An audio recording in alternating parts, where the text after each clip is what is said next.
Okay, Vesna, Dana, this video is for the two of you lovely ladies. Vesna, as you can see, I've got your bike completely ripped apart here.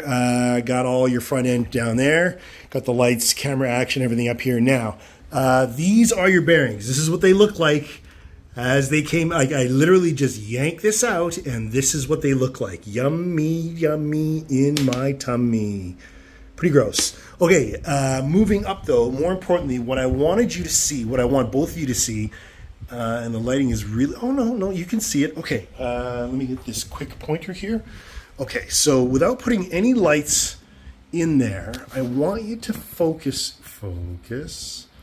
on those very thin lines. There's one here, here, almost like clockwork. You can see that, right? Now, Vesna, this is exactly what you were feeling with results, with respect to your comment. When you came and dropped off your bike this morning, you mentioned that the steering felt a little incremented, and that's exactly what you're seeing, like notchy, incremented type thing. Those are the notches that you've been steering against. These are very, very, very light feelings. As a matter of fact, you can't even really feel them with your finger. But trust me, as I should probably trust you, you know exactly what I'm talking about. These little lines are bad bearings. And that's the bearing there on the steering column. And then there's one on the top that I haven't been able to get to just yet. But I just wanted to show you what the bottom looked like so that I could assure you, you are not going crazy. Okay, just wanted to quickly finish this off. You're not going crazy, so absolutely you can see the increments up there. Now, this doesn't really translate onto video very well, but this is the top of your steering race, right? So here's your bike, right? Goes that way, and the front wheel would be right down here, and the steering column goes up there. So the bottom bearing looks like this. It's exposed, and that's what that looks like. But the top one is a sealed bearing, and it looks, well, pretty much like that one right there. This doesn't translate into video very well, but this bearing here is actually very coarse to the feel. My finger is on this inside silver ring, and as I try to push this ring back and forth around, it feels very coarse, very rough. This is affirmation that your steering bearings are in fact bad.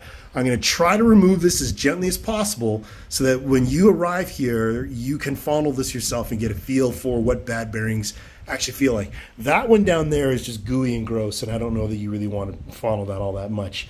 But this one here, you know, relatively clean to the touch.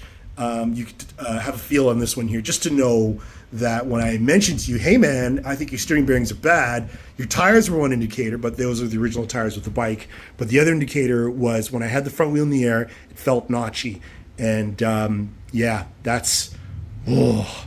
Okay, continuation on. We are now in the rebuild process of putting this bike back together, and I just wanted to point something out to you about the steering bearing nature of this particular bike. I'll take this thing off my head because I can't get the right angle. All about camera work. Okay, all right, so there is the bearing, or the bearing. This is the steering column. New bearings are in at the bottom, new bearings are in at the top. And I just wanted to point out that for the majority of almost every manufacturer out there, particularly Japanese, Italian, German, etc., the process of locking down steering bearings is typically used with a bottom nut and then a lock nut that would go on top of that. And that on top of that lock nut would look a lot like this, right? So it's not a very common looking nut, but basically it would go on top like that and then thread into position. And really what you'd be doing is locking the two of these together. So this bottom one would lock up and this top one would lock down. They'd meet somewhere in the middle. And the premise behind meeting in the middle is to allow the steering to be set statically before there's actually weight put on the bike. So what we have here is a failure to communicate. Sorry. What we have here is a setup where this top lock nut is not included.